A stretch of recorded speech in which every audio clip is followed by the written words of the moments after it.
એ લોકો 5 દિવસ પહેલા મારા બેન બનેવી અને એની દીકરી એમ 4 જણા અજય મોદીની ટૂર હતી. એમાં શ્રીનગર, પહેલગાંવ, ગુલમર્ગ, સોનમર્ગ એવા 5-6 દિવસના પ્રોગ્રામ માટે અહીંયા ગયા છે. અને ગઈકાલે અને આજ સવારે પણ ફોન આવ્યો હતો. એ લોકો ગુલમર્ગ હતા અને એકચ્યુઅલી આ ઘટના બની પહેલગાંવમાં, એટલે એનાથી ઘણા દૂર હતા. એટલે એ લોકો સંપૂર્ણ સલામત છે. સ્વાભાવિક છે કે એક પુત્ર હોય અને દૂર ગયો હોય અને આવા આતંકવાદી હુમલા થાય એટલે સ્વાભાવિક છે કે થોડીક ચિંતા તો રહે, પરંતુ એના વારે વારે મેસેજ અને સ્ટેટસમાં ફોટા ને મોકલે છે એટલે એમ થોડીક રાહત થઈ છે. ખાસ તો છે ને આ કાશ્મીર નો પ્રશ્ન છે ને વર્ષોથી છે, એટલે એમ તાત્કાલિક તો એનો ઉકેલ કદાચ ન આવે. અને એમાં અધૂરામાં પૂરું આપણે અત્યારે સિઝન છે ગુજરાતીઓને ફરવા માટેની, આવી કાળઝાળ ગરમીમાંથી રાહત મેળવવા માટે સ્વાભાવિક છે કે માણસ ઠંડા એરિયામાં જાય. અને એમાં અધૂરામાં પૂરું મોરારી બાપુની કથા છે ત્યાં, એટલે સ્વાભાવિક છે કે જે ધાર્મિક માણસો એ પણ ગયા હોય અહીંયા.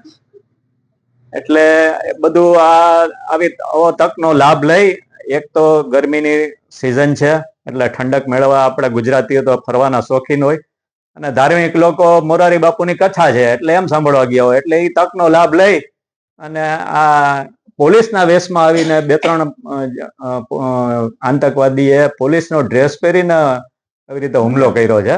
એટલે આ તો ઠીક છે, સામે પોલીસ હોય તો એને એમ થાય કે આ તો અમારો સ્ટાફ છે, આ તો છેતરીને આવી રીતે હુમલો કર્યો છે. એટલે ઈ જરાક ઘટના વધારે વખોડવા લાયક કહેવાય.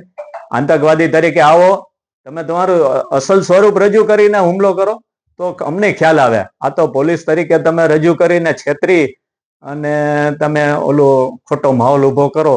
હા, ગુજરાતી તો પરત ફરી જ જવા જોઈએ.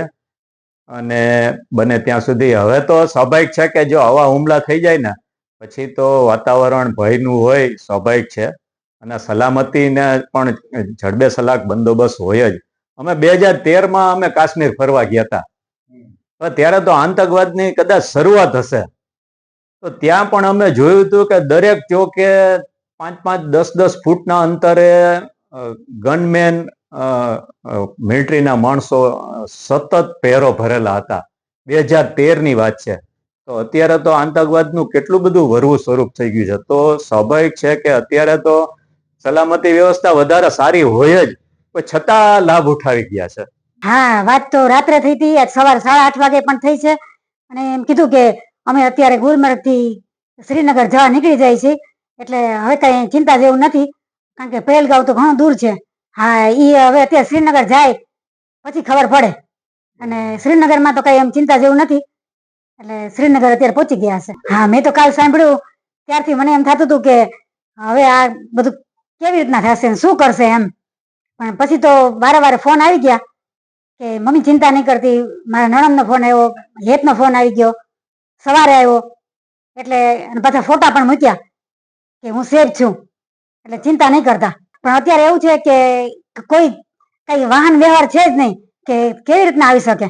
એમ તો દૂર છે, એટલે ટિકિટ શુક્રવારની છે, એટલે ત્યાં સુધી તો હવે રાહ જોવાની.